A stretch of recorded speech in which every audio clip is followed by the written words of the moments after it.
Whither do you go? Whither do you go? Whither dijimos que era a dónde, ¿verdad?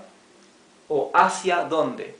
Por lo tanto, whither do you go significa hacia dónde tú vas, o hacia dónde vas, o a dónde vas.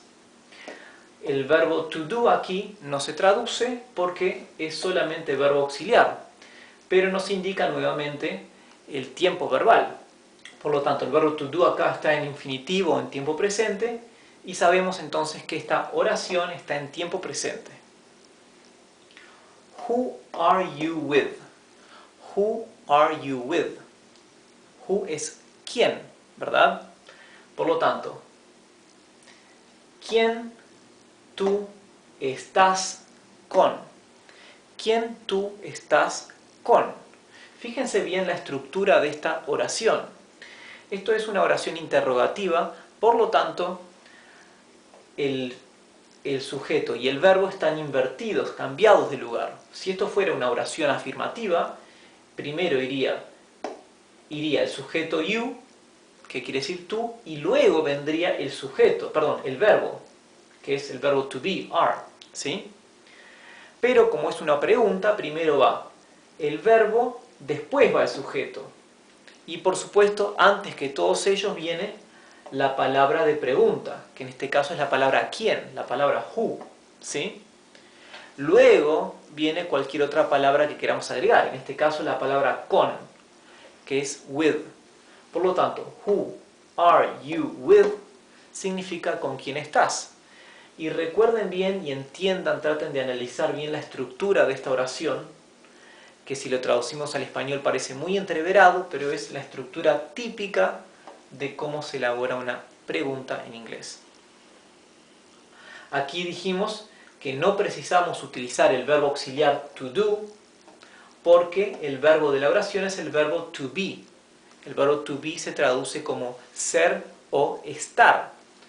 ¿Con quién estás tú? ¿Verdad? Este es el verbo to be.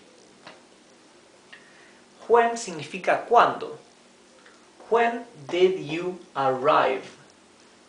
When did you arrive? Arrive significa llegar. Por lo tanto, esto significa cuándo tú llegaste. Cuándo tú llegaste. El verbo to do aquí está conjugado en tiempo pasado. Did. Did es el tiempo pasado para la segunda persona del singular, para tú, ¿sí? Por lo tanto, aunque el verbo to do no lo traducimos porque es solamente un verbo auxiliar, sin embargo nos indica que esta oración está en tiempo pasado. Cuando llegaste, ¿sí? Así que aunque el verbo llegar no lo conjugamos, porque acá el que se conjuga es el verbo auxiliar, sin embargo esto lo traducimos como cuando llegaste, ¿sí? Which one do you prefer? Which one do you prefer? ¿Cuál tú prefieres? ¿O cuál prefieres? Which significa cuál. La palabra one significa uno. Pero cuando ponemos which one,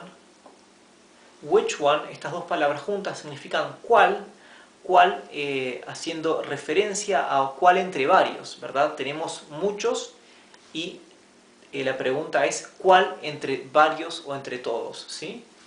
Así que, nuevamente, el verbo to do no lo traducimos al español, pero sabemos que esta pregunta está en tiempo presente porque el verbo to do está en infinitivo o tiempo presente, que es lo mismo, ¿sí? Por lo tanto, esto se traduciría which one, estas dos palabras se traducirían como cuál tú prefieres, ¿sí?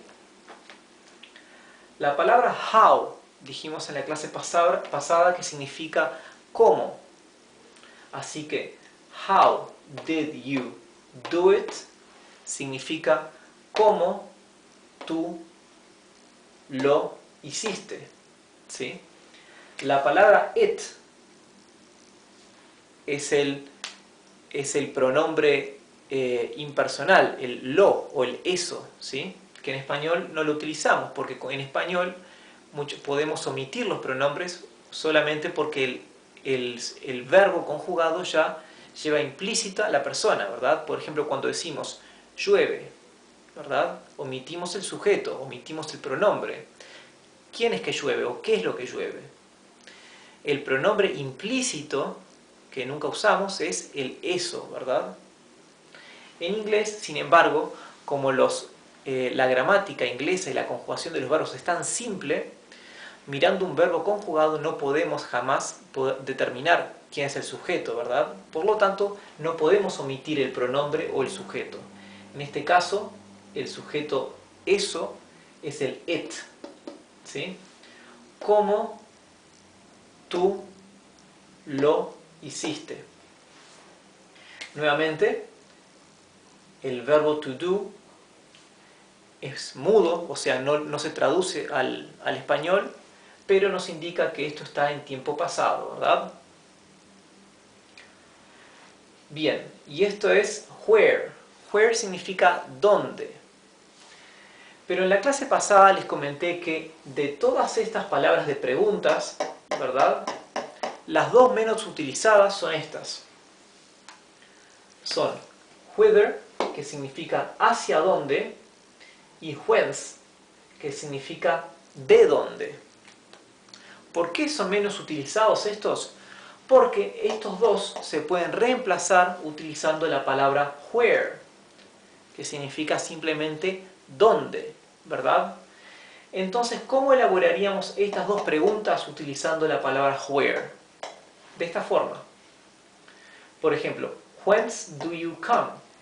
¿De dónde tú vienes? Lo podemos también elaborar de esta forma. Where do you come from? Where do you come from? ¿Dónde tú vienes de? From es el de, ¿verdad? O sea, where from significa lo mismo que whence, ¿verdad? Solamente que al utilizar estas dos palabras en lugar de whence, tenemos que cambiar un poco la estructura de la oración. Así que esto significaría también de dónde vienes. Where do you come from? Ahora vamos a también reestructurar esta oración. Whither do you go? ¿Hacia dónde vas? Vamos a utilizar where. Pero ahora vamos a utilizar where to. ¿Sí? Dijimos que where from era de dónde y where to significa a dónde o hacia dónde. Así que diríamos, where are you going to? ¿A dónde estás yendo tú? Sería, ¿dónde estás tú yendo? ¿Sí? Aquí, ¿por qué no utilizamos el verbo auxiliar do? ¿Verdad? Que estuvimos utilizando casi siempre. El verbo to do no lo utilizamos porque el verbo de esta oración es el verbo to be, ¿verdad? Porque estamos utilizando el gerundio. Going, recuerdan que esta terminación, ing, significa yendo, yendo, es el gerundio. Entonces, en español, cuando usamos el gerundio, yo estoy yendo. Estamos utilizando el verbo auxiliar estoy, estar, ¿verdad? Yo estoy yendo. En inglés, ese verbo auxiliar es el verbo to be, que está aquí. Por eso no necesitamos utilizar el verbo to do. Así que esto se traduce ¿dónde estás tú yendo? A. O ¿a dónde estás yendo? ¿Sí? Bien. Where, por lo tanto, tiene más utilizaciones que whence y que whither, porque where sirve para reemplazar estos dos y también podemos simplemente preguntar where are you? ¿Sí? ¿A dónde estás? Where are